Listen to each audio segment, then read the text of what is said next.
Κύριε, επιτρέψτε να σας παρουσιάσω την προμηθέα της Κνίας.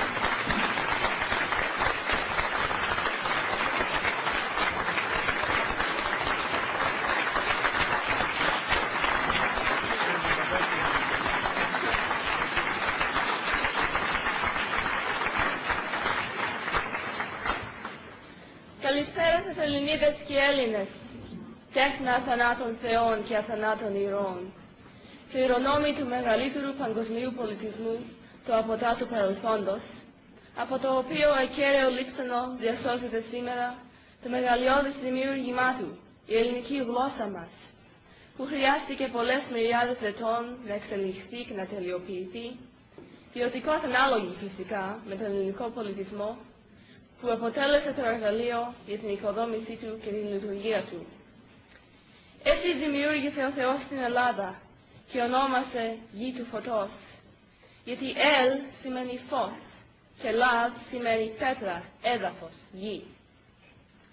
Και από αυτή τη γη του φωτός, τη γη που πρώτη αντίκρισε το φως του ήλιου, γεννήθηκαν οι φωτοδότες των αρετών και του πολιτισμού, οι Έλληνες. Και σκόρπισαν αυτοί τον πολιτισμό τους εις όλη τη γη, καθώς και ετάχθη. Η γέννηση της Ελλάδας και της ελληνικής γλώσσας. Όπως σημειώνει η επιστήμη της γεωλογίας και των άλλων συναφών κλάδων, προ 140 εκατομμύριων ετών, ήταν όταν ολόκληρος ο πλανήτης σκεπαζόταν από νερά και χέρος της γη δεν εφαίνεται πουθενά. Μια γιγαντιαία ανωδική ορογεννητική κίνηση ανύψωσε υπέρ την επιφάνεια της υδρόσφαιρας προς τον ήλιο, την λεγόμενη πελογονική οροσειρά, μια στενή ζώνη ξηράς που περιελάμβανε την βορειότερη Μακεδονία, Πελαγωνία, τον Όλυμπο, την ανατολική πλευρά της μετέπειτα Θεσσαλίας και την Βόρειο Εύβοια. Επί 115 εκατομμύρια χρόνια αυτή η μοναδική νησίδα, η Ελλάδα μας εν μέρη, αντίκριζε ολομόναχη την πανθάλασσα που την περιτριγύρισε. Εις αυτή την νησίδα, για 80 εκατομμύρια έτη πριν ακόμα αναδυθούν άλλες οροσειρές, άρχισε η διαδικασία των νέων μορφών της γενέσεως όντων. Πριν 35 εκατομμύρια χρόνια, δηλαδή 105 εκατομμύρια έτη μετά την άνοδο της πελογονικής οροσειράς στην επιφάνεια, αναδύονται ως άλλα νησιά, οι ορεινοί όγκοι όπως η Πίνδος, οι δυναρχές Άλπεις, τα Πυρηναία και τα Ιμαλαία. Οι άλλοι άνθρωποι που η ανάδυση της γης τους καθυστερούσε κατά πάρα πολλά εκατομμύρια έτη. Χώρος και άνθρωπος εδώ μεταξύ Ολύμπου και Πίνδου εσχημάτισαν την πανάρχια ελληνική γλώσσα, η οποία και εδάνισε τις λέξεις του πολιτισμού της εις όλους τους άλλους λαούς. Αυτή η ελληνική γλώσσα περικλεί τις λύσεις στα οικουμενικά προβλήματα της ανθρωπότητος. Πληθώρα ερευνών και μελετών προσκυνήσαν συντριπτικά στοιχεία με τα οποία αποδεικνύεται ότι ποτέ δεν υπήρξε Ινδοευρωπαϊκή μητέρα γλώσσα. Αλλά αντιθέτως, η γονοποιώς γλωσσική επίδραση, η οποία εισήγαγε στις διάφορες γλώσσες παγκοσμίως τα γνωστά λεκτικά στοιχεία, κοινά σήμερα σε αυτές, ασκήθηκε από την πανάρχια ελληνική γλώσσα. Η αρχαιολογική σκαπάνη φέρνει το φως ολοένα και περισσότερα και ψυχότερα τεκμήρια που επιβεβαιώνουν το τεράστιο ιστορικό βάθος της ανθρώπινης παρουσίας στον ελλαδικό χώρο. Αυτά τα τεκμήρια αποδεικνύουν πως οι πολιτισμικές ρίζες της Ελλάδας χάνονται στα βάθη του αποτάτου παρελθόντος και ταυτόχρονα αχρηστεύουν αυθαίρετες θεωρίες και δόγματα περί εμφανίσεως του ανθρώπου και του πολιτισμού στην Ανατολή ή την Αφρική. Η ελληνική γλώσσα υπήρξε και είναι η τελειότερη μέχρι σήμερα ανθρώπινη γλώσσα επί της γης. Οι Έλληνες δεν διέθεταν μόνον ένα, αλλά 20 συν αλφάβητα. Το χαλκιδικό, εκ του οποίου προέρχεται το λατινικό, το ιωνικό, το κορινθιακό κτλ.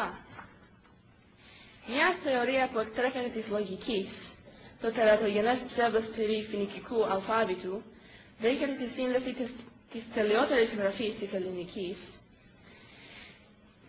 Αυτής της τέλειας αλφαβητικής με τον πολιτισμό των Φινίκων, οι οποίοι είχαν έναν χαμηλότατης σταθμής πολιτισμών.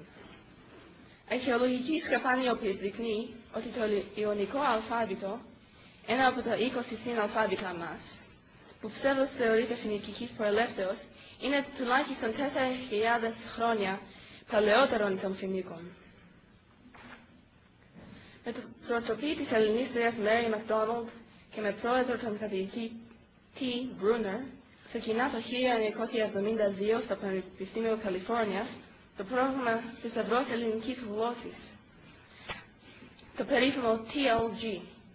Μετά 13 χρόνια το 2000 ο πέμπτος δίσκος κυκλοφόρησε, TLG-E, που περιλαμβάνει περίπου 90 εκατομμύρια ελληνικούς λεκτικούς τύπους.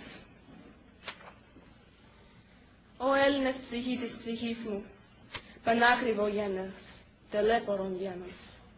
Θα ανοίξω σε εσάς τους πόνους και τα δάκρυα από τα βάθη της παιδικής ψυχής μου. Τι κατέστρεψε τον πανάρχαιο ελληνικό πολιτισμό και λόγο, τώρα περασμένα μεγαλεία και διηγώντας κανακλές, παιδεία θανάτων θεών και ηρών.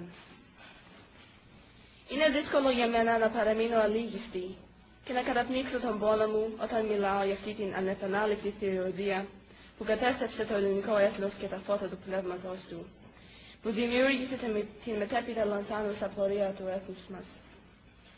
Το αποτρόπαιο αυτό έγκλημα κατά της Ελλάδος και στη συνέπεια κατά της ανθρωπότητας, το τραγικό αυτό θέατρο του μίσος που αποκρύπτεται και σήμερα, διασώζει ο Ρωμαίος ιστορικός Αμιανός Μαρκελίνος στο 19ο τόμο του έργου του, Rerum Gestarum Libri 31 τόμων.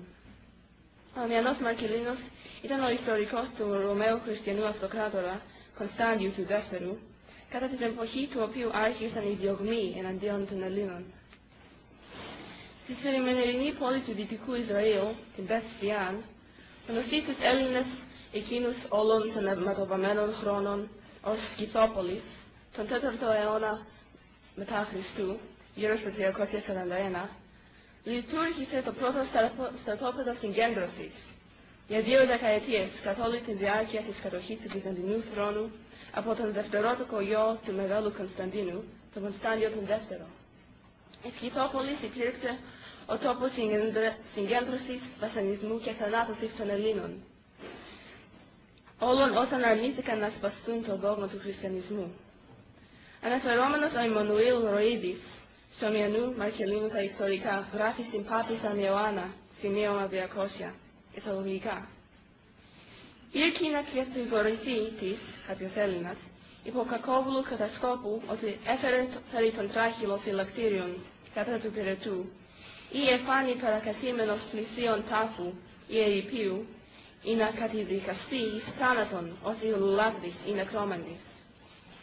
Εκ των αποτάτων άκρων της αυτοκρατορίας εστίαζαν το αλυσόδετη πάσης τάξεως και ηλικίας πολίτε, Έλληνες, οι μεν απέσνισκον καθ' οδόν, οι δε εν τους δεσμοτηρίης, οι δε επισόντες εστέλουντος εις Σκυθόπολην, πόλην όπου είχαν στηθεί τα βασανιστήρια και το σφαγίον. Το σφαγίον της Σκυθόπολης υπήρξε επινόηση ενός νοσηρού εγκεφάλου, του Επισκόπου Αλεξανδρίας Γεωργίου. Σκοπός του Γεωργίου ήταν η καθολική εξόντωση των Ελλήνων, η ολοκληρωνία τους, καθώς εκείνοι εστέκονται ως αρνητές του χριστιανισμού. Ο αυτοκράτορας Κωνσταντιος ο Δεύτερος δέχτηκε και έστειλε στην Ανατολή τον αρχιγραμματέα της αυλής του, τον Παύλο, περιβόητο για την σκληρότητά του, αποκαλούμενο και Τάρταρο. Αυτός ο Παύλος και ο Γεώργιος στη συνεργασία οργάνωσαν το στρατόπεδο συγκέντρωσης της Σκυθόπολης. Γράφει ο Αμιανός.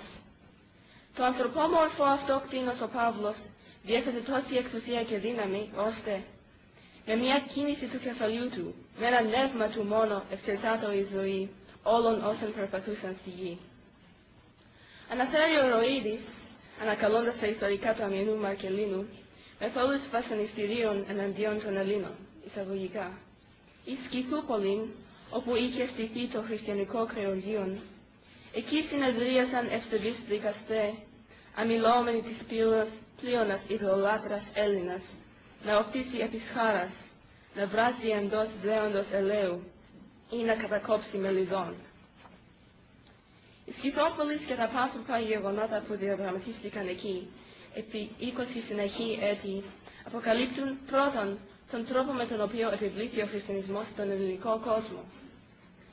Δεύτερον, τον λόγο και τον βάρβαρο απάνθρωπο τρόπο με τον οποίο καταστραφεί ο λαμπρότερος πολιτισμός της γης και η δημιουργία αυτού.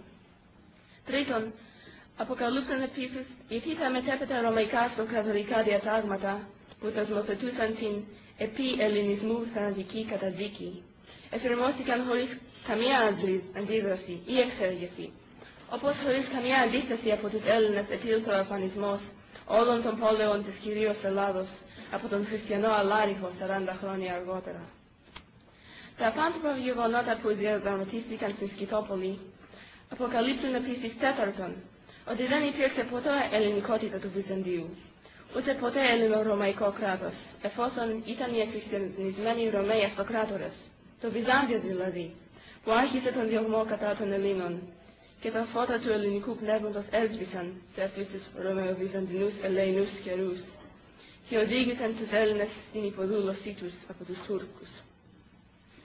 Οι αποθανόντες Έλληνες μετάβαση μυστηρίων ή στα χριστιανικά κρεουργεία και το σφαγείο της Σκυθόπολης είναι το αριθμό περίπου 19 εκατομμυρίων σύμφωνα με τις ιστορικές στεγίες εκείνων των αιμοσταγών αιώνων. Οι απομείνοντες Έλληνες ήταν 1 εκατομμυρίου ή λιγότεροι.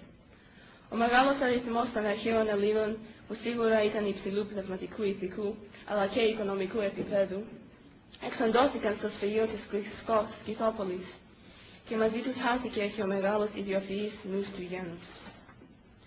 Τις σφαγές κατά των Ελλήνων συνέχισαν και προγενέστεροι και μεταγενέστεροι ομοιοί του Κωνσταντιου του Δεύτερου. Λόγου χάριν ο Ιουστινιανός. Ο αυτοκράτορ Ιουστινιανός, σύμβολο της Ορθοδοξίας, εκείνος που οικοδόμησε την Αγία Σοφία του Μέγου Μοναστήρι και ανακηρύχθηκε από τον χριστιανισμό Μέγας, αποκαλύπτεται μέσα από τα ενέκδοτα κείμενα του επισήμου ιστορικού του Προκοπίου ως ένας αιμοβόρος τύραννος, ο οποίος βύθισε ολόκληρους πληθυσμούς στο αίμα και τη σφαγή. Σύμφωνα με τον Προκοπίο, ο Ιουστινιανός άρχισε τις σφαγές στο όνομα στο υπέρμετρο μέγεθος των πράξεών του. Ο άνθρωπος αυτός λοιπόν έχει σκοτώσει τόσους πολλούς ώστε πιο γρήγορα νομίζω θα μετρούσε κανείς τους κόκκους της άμμου όλου του κόσμου παρά όσους σκότωσε ο αυτοκράτορ αυτός. Υπολογίζοντας όμως κατά προσέγγιση τις περιοχές που κατάντηναν τελικά ακατοίκητες, λέω ότι χάθηκαν πολλά εκατομμύρια άνθρωποι. Κατά τη βασιλεία του αυτοκράτορα Θεοδοσίου, ο χριστιανισμός γίνεται η επιβληθήσα θρησκεία της Ρωμαϊκής Βυζαντινής Αυτοκρατορίας, στην οποία οι Έλληνες ήταν υπόδουλοι πάντα. Εξ αυτού, εναντίον των Ελλήνων εφαρμόστηκαν επί αιώνες πολλούς μέτρα που πήραν την χαρακτήρα πραγματικών διώξεων. Το μαντίον των Δελφών υποχρεώθηκε να συγγύσει. Οι Ολυμπιακοί αγώνες και τα λευσένια μυστήρια απαγορεύτηκαν. Τα ιερά των προγόνων μας λαιλατήθηκαν. Τα πανέμορφα γλυπτά που διακοσμούσαν τα ιερά και τα πόλεις των Ελλήνων καταστραφήκανε από το μένος και το μίσος των τότε χριστιανών. Έτσι τα βλέπουμε σήμερα στα μουσεία μας, διαμελισμένα, αποκεφαλισμένα, ακροτηριασμένα, μυστηριάσπασμένα. Σιωπηλοί μάρτυρες και αυτά ενός πανέμορφου κόσμου, χαμένου κόσμου πια, συναματοβαμένη λύθη, όπου βρίσκονται θαμμένα, σκορπισμένα, ξεχασμένα τα ιερά κόκαλα εκατομμυρίων βασανισμένων δολοφονημένων Ελλήνων. Οι ναοί καταδαφίστηκαν. Πάντως και από τα ερείπια αυτών χτίστηκαν οι εκκλησίες των νέων χριστιανών, δοξάζουσιν τον ξενόφερτο για τους Έλληνες τότε εβραϊκό Θεό. Και το άγαλμα κάθε Θεού, εις τον οποίο οι Έλληνες έκτισαν κάθε ναό, τοποθετούτο με τα συλλήπτου μίσους εις τους βόθρους των νεοχριζωμένων χριστιανικών εκκλησιών. Οι ιερείς Έλληνες των ναών εκείνων, όπως γράφει με κάποια πίκραν ο Λιβάνιος, υποχρεώθηκαν να συγγύσουν ή να αποθάνουν. Έτσι πέθανε ο μεγαλύτερος παγκόσμιος πολιτισμός του κόσμου, αυτός που είδε πρώτος το φως του ήλιου στη γη, αυτός που εκπολίτησε όλους τους λαούς. Έτσι πέθανε ο μέγας φωτοδότης ελληνικός πολιτισμός, με μια τραγική φωνή, πνιγμένη στο αίμα της ανθρώπινης αχαριστίας και μυαρής αδικίας. Έτσι απάνθρωπα έσβησε ο μέγας φωτοδότης ελληνικός λόγος. Και λέει ο Γερμανός φιλόσοφος Νιέτσε, δεν αποκάμνω, εισαγωγικά, δεν αποκάμνω να αναπολώ αυτούς τους Έλληνες στοχαστές, που καθένας τους είχε μια ασύλληπτη ιδιαιτερότητα. Και φαίνεται πως οι Έλληνες στα κατοπινά χρόνια λησμόνησαν το καλύτερο μέρος της πνευματικής τους πορείας. Και ποιος λαός θα μπορούσε να ισχυριστεί ότι το ξαναβρήκε? Όπως και να είναι, νομίζω πως όλα αυτά τελειώνουν μια κραυγή. Πόσο ωραίοι υπήρξαν. Με τον χαμό των Ελλήνων και τον θάνατο του ιδιοφυής πνεύματος των, έπεσε το σκότος εις όλη τη γη. Η ανθρώπινη ιστορία μπήκε στο Μεσαίωνα, στους αιώνες του σκότους, που όπως όλοι ξέρουμε ονομάζεται The Dark Ages. Ο ανθρώπινος ξεπεσμός κατά του Μεσαίωνα οφείλεται στην προηγηθήσα βίαιη εξάλληψη του ελληνικού πολιτισμού. Και ήλθε η τουρκοκρατία και ο ζυγός εθέρισε τη γη των Ελλήνων. Λέει ο εθνικός μας ύμνος, ακριβοί μου Έλληνες, απ' τα κόκαλα βγαλμένη των Ελλήνων τα ιερά, χαίρε ο χαίρε ελευθεριά. Στις Κηδρόπολης οι φωνιασμένοι οι Έλληνες παίρνουν εκδίκηση και ανάβει η μνήμη τους τη φωτιά ελευθερίας στα στήθη των σκλαβωμένων. Κατά τη διάρκεια της Επαναστάσεως το 1821, η Ορθόδοξα Εκκλησία συγκρούστηκε σφοδρά με τους επαναστάτες. Το όραμα της παλιγενεσίας και αναδημιουργίας του ελληνικού έθνους κατά το κλασικό πρότυπο ήταν εκ διαμέτρου αντίθετο με τις απόψεις και τα συμφέροντα της Εκκλησίας. Με αφορισμούς, απειλές και προδοσίες προσπαθούσε η Εκκλησία να ματαιώσει το ελληνικό επαναστατικό κύμα, που από τις αρχές του 10ου αιώνα εστάρωνε ολόκληρη την Χερσόνησο του Έμμου. Το 1805 ο Πατριάρχης Καλίνικος εξαπέλεσε αφοριστική εγκύκλιο κατά των επαναστατών. Με δύο πικρά παραδείγματα προδοσίας από πάμπολα άλλα. Ο Ιωάννης Κολοκοτρώνης, ο μικρότερος αδελφός του γέρου στη Μοριά, και 5 παλικάρια μαζί του σκοτώθηκαν από τους Τούρκους 1η Φεβρουαρίου του 1806, ύστερα από προδοσία των καλόγερων της Μονής Παναγίας των Εμιαλών, στην οποία είχαν πάει οι ήρωες γυρεύοντας καταφύγιο. Οι Τούρκοι τους έκοψαν τα κεφάλια, τα έμπηκαν σε κοντάρια και τα περιέφεραν στην Δημητσάνα, τη Ζυγοβίτση και την Τρίπολη, όπου και τα κρέμασαν στο μεγάλο πλάτανο της πόλης. Ο αδελφός του, ο γέρος του Μοριά, Θεόδωρος Κολοκοτρώνης, μετά την άλωση της Τριπολίτσας, έβαλε και έκοψε το πλάτανο αυτό, γιατί με αρκετό αίμα της γενιάς του ήταν ποτισμένος, όπως είπε. Ο Κατσαντώνης, ο αητός της Ρούμελης και ο αδελφός του Χασιώτης, μαζί με άλλα 5 παλικάρια προδόθηκαν από τον καλόγερο Καρδερίνη εις εκτέλεση την αφοριστική εγκυκλίου του Πατριαρχείου. 300 Τούρκοι τους επεκτήθησαν. Τα 5 παλικάρια σκοτώθηκαν. Τα αδέρφια παραδόθηκαν στον Αλή Πασά Ιωαννίνων, όπου και βρήκαν μαρτυρικό θάνατο. Κατακρεουργήθηκαν. Είναι επίσημη ιδεολογία η θέση του νέου ελληνικού κράτους, πως η Εκκλησία διέσωσε τον ελληνισμό, την ελληνική γλώσσα και την ελληνική παιδεία στα μαύρα χρόνια της τουρκοκρατίας. Ωστόσο, ο μελετητής της ιστορίας διαπιστώνει ότι κατά τη διάρκεια του Οθωμανικού ζυγού, η ιεραρχία της Ορθόδοξης Εκκλησίας ακολούθησε μια πολιτική που κρατούσε αμόρφωτο και υποταγμένο στους Τούρκους τον ελληνικό λαό. Ο μύθος του κρυφού σχολείου και η υποτιθεμένη προσφορά του Οικουμενικού Πατριαρχείου καταραίουν μέσα από διάφθαρτα καταγεγραμμένα ιστορικά γεγονότα και κείμενα. Τα ίδια αυτά ιστορικά στοιχεία υποδεικνύουν ως μοναδικό μοχλό πίεσης προς την πολυπόθητη ελευθερία των υποδουλωμένων Ελλήνων και την παιδεία τους, τον ηρωισμό και την αυταπάρνηση των ξενημένων Ελλήνων διαφωτιστών,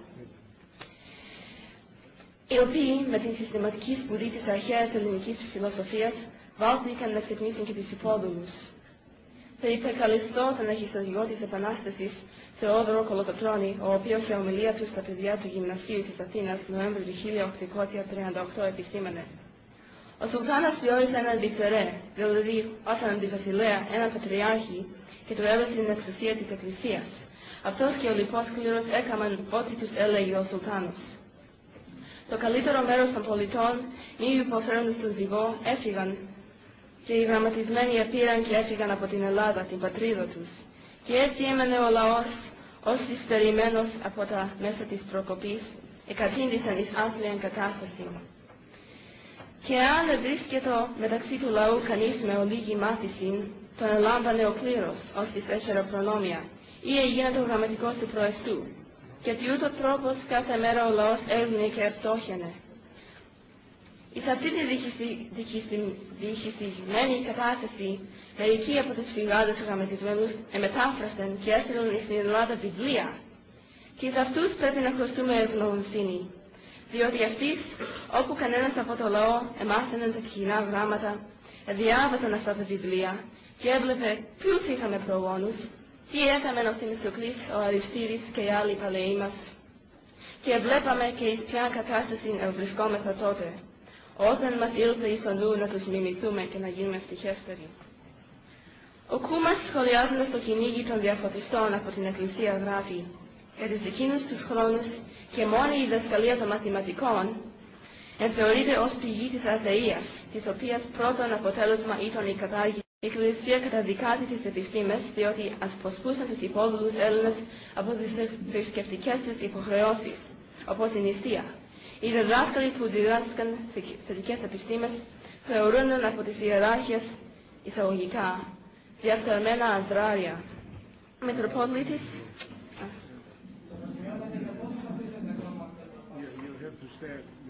I'm almost done.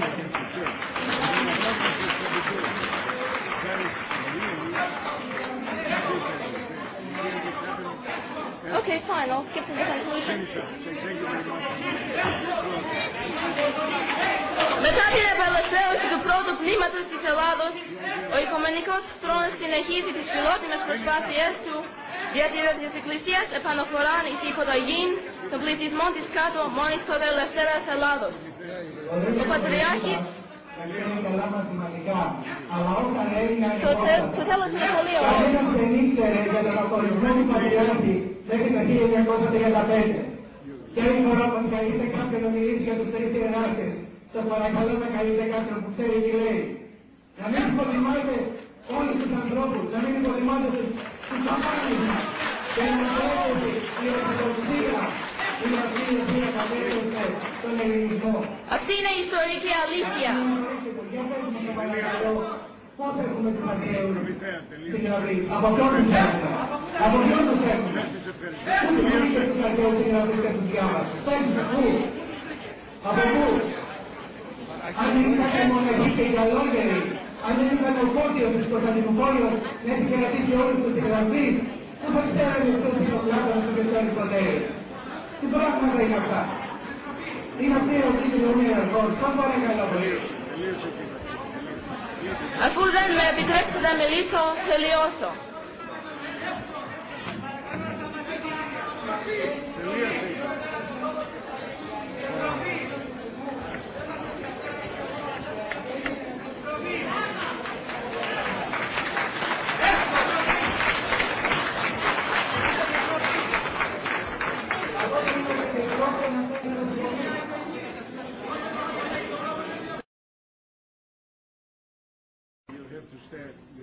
I'm almost done.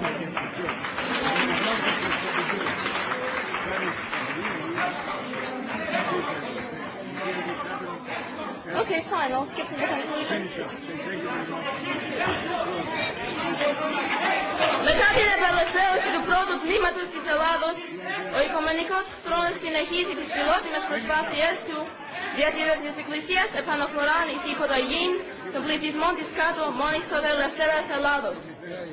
Ο Πατριάρχης στο τέλος είναι πολύ ωραίο. Κανένας δεν ήξερε για τον απολυμμένο Πατριάρχη μέχρι το 1935. Και άλλη φορά που καλείτε κάποιον να μιλήσει για τους τρεις ιεράρχες, σας παρακαλώ να καλείτε κάποιον που ξέρει τι λέει. Να μην υποτιμάτε όλους τους ανθρώπους, να μην υποτιμάτε τους παπάνες μας και να τρέχετε η ορθοδοξία, η είναι αυτή η οποία κατέθεσε τον ελληνισμό. Αυτή είναι η ιστορική αλήθεια. Για πες μου σε παρακαλώ, πώς έχουμε τους αρχαίους στην Ευρωπή, από ποιον τους έχουμε, από ποιον τους έχουμε. Πού τους βρήκε τους αρχαίους στην Ευρωπή και τους διάβασε, πες μου, πού, από πού. Αν δεν ήταν μοναχοί και οι καλόγεροι, αν δεν ήταν ο Φώτιος της Κωνσταντινούπολης να έχει κρατήσει όλους τους Ευρωπείς, πού θα ξέρετε αυτός οι κοκλάδες που δεν ξέρει ποτέ. Τι πράγματα είναι αυτά. Είναι αυτή η ερωτή του Λεωνίου Ερχόν. Σας παρακαλώ πολύ. Αφού δεν με επιτρέψετε να μιλήσω, τελειώσω.